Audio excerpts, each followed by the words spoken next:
Hey, what's going on, everybody? We got Justin back here again, talk about Miami Hurricanes basketball, the number 25 team in the country. They just cracked the top 25 first time in 4 years. And just to recap real quick with that, some people have asked, why didn't they make the AP top 25 after last year, the Elite Eight run? It's because that AP doesn't do their final poll after the season in college basketball. That's how that works. So exciting news. Miami's 10-1, 2-1, 2-0 in the conference. Justin, how's it going? And obviously, let's get your thoughts. Your thoughts on this team being ranked. It's certainly a good moment for the program. Yeah, for sure. Happy to be back here, Chris. Thanks for having me again. It's pretty exciting. I think we could have got ranked a little bit sooner. I think they were slow to rank the Canes, as always. But hey, I'm happy that we finally cracked the top 25. I think we have a lot of big wins so far, a lot of exciting things to look forward to, and a couple concerns with the team that I'm sure we'll get into. But overall, feels good. It's been a while, and hopefully just the beginning. Yeah, it's a little surprising. So this Jim Larinaga's 12th season, six times in a season he's had a Miami team ranked. So that's good to see. And it I think one of the big takeaways, it's hard to get ranked in college basketball. I think sometimes people maybe they think about this in the college football standpoint. It's almost over 300 teams at the Division I level. There's a lot of good teams. You can have good teams, as we saw last year. Miami had a good team Elite Eight run. They were unranked going to the tournaments. You can have a good team. North Carolina, they go from preseason number one to out of the polls with their struggling start. So Miami's one of four ACC teams that is ranked. Again, off to that 2-0 start, come off that sixth straight win against NC State. Let's start there, Justin. They get that 107-105 crazy game against Cornell to get that win. And then into NC State, they had to dig one out. And it did not look good. Down 16 early. The guards were going off with Joyner and Smith there. And it just looked like one of those difficult games. Justin, what in your mind helped turn the corner? And essentially, how big is this? Miami comes away with the 80-73 win. They turn around that deficit and get that win at home. And now here we are ranked. So what's kind of your thoughts on that NC State win? Yeah, for sure.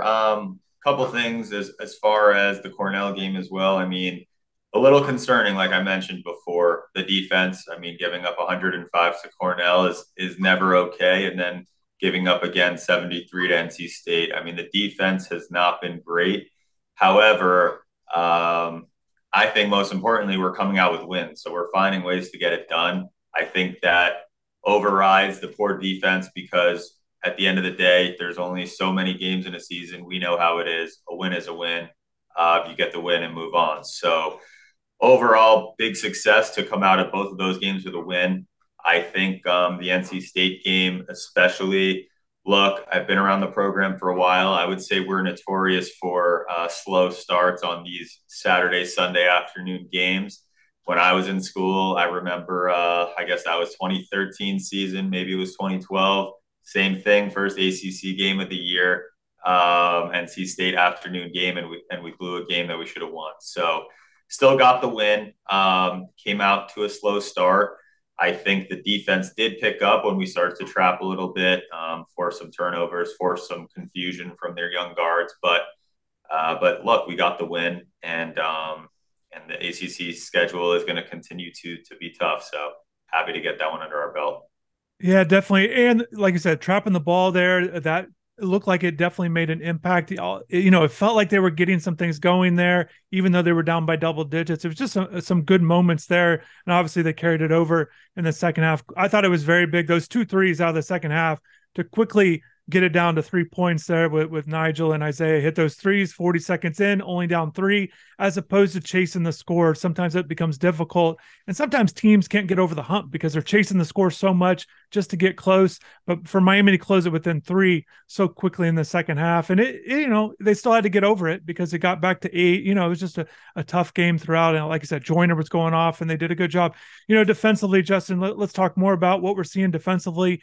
Miami right now, 105th nationally in defensive efficiency rating, according to Ken Palm. Just in comparison, last year they were 107. Typically, both of those numbers are a lot lower. Jim Larinaga likes to have those numbers a lot closer to around the 50, those 50 to 80 mark, is typically where they've been in the past. But just defensively, and you can't the college basketball, you can't take one game sample sizes for a season, but are there things that you're maybe either concerned about moving forward or things that they'll have to address moving forward with their defense? Or is this going to be a team that kind of that has its struggles defensively?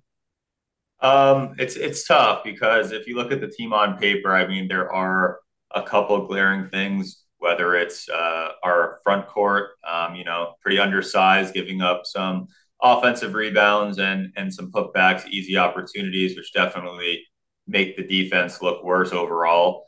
And then our backcourt is also pretty small as well. So opportunities to kind of get taken advantage of there, or maybe switches that we can't match up with well. So I do think we're going to be better than we've shown so far. I do think Coach Larinaga will make some changes like he did when he brought out the trap defense, but it might be a struggle as we move forward. We'll have to see. I do think some improvements will be made, though. I don't think we stay at 105 for the year.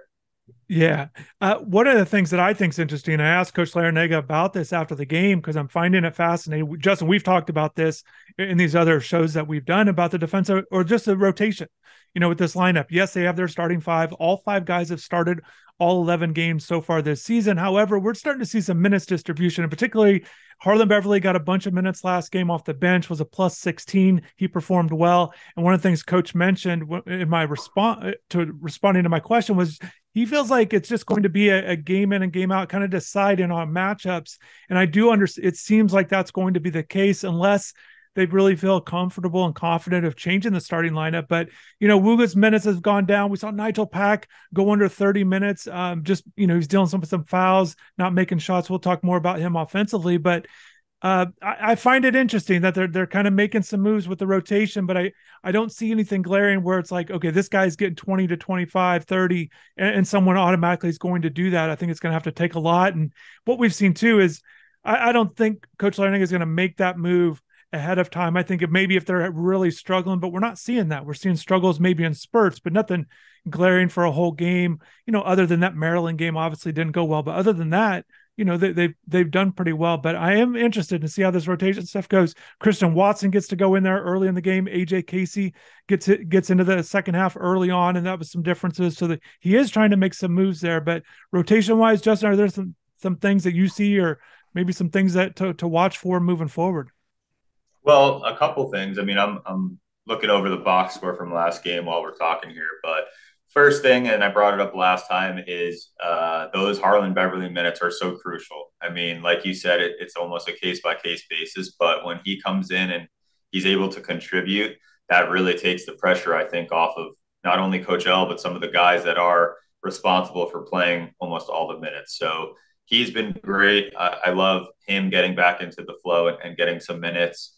I was going to also mention, I'm looking here, Anthony Walker. I mean, I think he has taken a step back, and now it looks like the minutes are reflecting that as well. I mean, I'm a fan of him. I want him to put it together, but so far to start the season, he definitely hasn't been ready the way I think we all thought he would be, and now it looks like his minutes are starting to reflect that too. So it'll be interesting. I mean, the starting five seems pretty intact. And I think, like you said, each game, maybe he'll give Harlan a shot. He'll give some guys a shot. And if they make the most of it, then they earn those 16 to 20 minutes. And if it's not their night, then maybe he goes back to that starting five when he can. Yeah, and it is interesting because he has done that. Wooga Poplar has been the guy. He's been under 20 minutes each of the last two games. We touched on Harlan.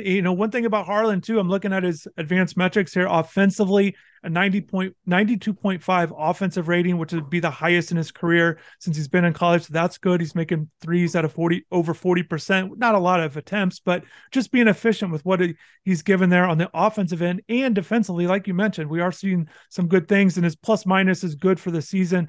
I'll have some more details on that at InsideTheU.com with some details about Beverly and some of these other guys. But Bensley Joseph defensively, another guy that's getting a lot of minutes, and they're kind of rotating in. Again, Poplar's minutes are kind of going down, but as you mentioned, as Coach mentioned, that they're going to kind of do this on a case by case basis. And I certainly think Anthony Walker is something to watch for with how he plays. AJ Casey is a guy that they're trying to give minutes to. So what we've seen though, that Coach is willing to give guys opportunities and spurts, and we'll see how it goes. And kind of a note on Beverly. So he said after the game that Coach Larrañaga said after the game against NC State that he gave him a couple minutes there at the end of the first half. And what he found to be interesting, and I think this is what's so great about watching college basketball, just a game within a game, but he felt like even in those 1 to 2 minutes that he played, he noticed something in terms of what he could bring the team. And that gave him enough confidence to give him plenty of minutes in the second half. So sometimes you might think it's a throwaway, only a minute or two here and there, but you got to pay attention to every possession and what's going on there. We touched on the traps as they made that adjustment. So it's just fascinating. I think that's one thing that Coach Larrañaga is great at, is in terms of making those adjustments and seeing if it'll work. You never know how everything's going to work out, but he's definitely trying things in game, which is certainly important moving forward with these big games coming up. Yeah, it's a great point. I mean, it's not a throwaway. Like you said, it's a quick trial and error, and he saw some things he liked and made some adjustments in the second half. So that's a good point, and that's interesting. I think a lot of us watch that and don't think much of it. But that's some good clarity there. So let's talk offensively. We're talking about some of the things defensively, but with where this team is 10-1, the reason why this team is good, the reason why this team is a threat is what they're doing on the offensive end, multiple threats in that starting five, giving you some inside out game with Isaiah Wong really going off that 36-point game. But Miami's 12th. We touched on 105 efficiency defensively. They are 12th in the country offensively through 11 games. Justin, what do you notice? What do you like about this team? Because definitely in my mind, obviously competition is going to change, but it feels like it's sustainable in terms of what they can do offensively. What do you like about this team offensively? It is a different team than a year ago, but what do you like here? What's standing out? Why are they essentially being so efficient? Yeah, I mean, I think there's so much to like on the offensive end. Contrary to the defense, which I feel like was a little bit of a negative tone, the offense, there's so much to like and not much not to like. Obviously, Isaiah Wong, career high, I believe ACC Player of the Week. He turned it on when we needed him to. My guy Jordan Miller, he's been kind of quietly just dominating game after game after game. He somehow does it without much notice, and then you look up at the box score, and he's got another 25 and 10 type of night. I do think it's going to be interesting because Nigel Pack is not really performing the way we all expected. I know he's a shooting guard, a two guy at heart, and so maybe the having him play the point is been more of an adjustment than he thought it would be, and that coach thought it would be. But I think he'll get there. And then Omier, he's just crazy motor, double guy. I think he's fourth in the country right now in total rebounds, and he's just giving it all he's got every night. So, and I'll even add Poplar in there. I mean, I think his offense slowed down a bit the last few games, but he's a bit of a glue guy. I mean, he's high energy. He had some nice takes in the beginning. They're all really bringing it. It's really exciting to watch the offense. Yeah, let's stay with Nigel. And again, you touched on Jordan Miller. The two, it's crazy. Isaiah goes for 36, has a huge game there. Jordan goes for 22 in that one, 25 the next game. So big games. I think it's these two. I think I've said this before. I think these are the two best players on the team. They deserve, I think they should get the most shots. I think that's where you go through. And I think with Omier, he can clean up down low and go to him when needed. And I think Nigel needs to be one of those get back to what he does best, and that's shooting the ball. And if it's spotting up for three and kind of waiting for your spots, then that's what you are on this team. I think that's okay. I think if you think of Nigel Pack being a third or fourth option, I still think that's great. Kind of looking at his offensive numbers, again, single digits in the last 4 games.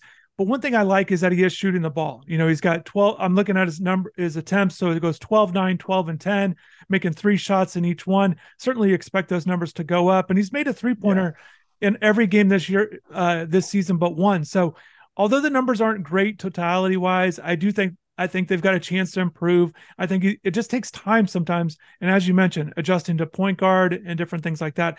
I think the big thing with Nigel is getting back to what he does best, but also, if teams are going to pressure this team in the backcourt before they cross the ball across midcourt, I think we've seen that the last couple of games.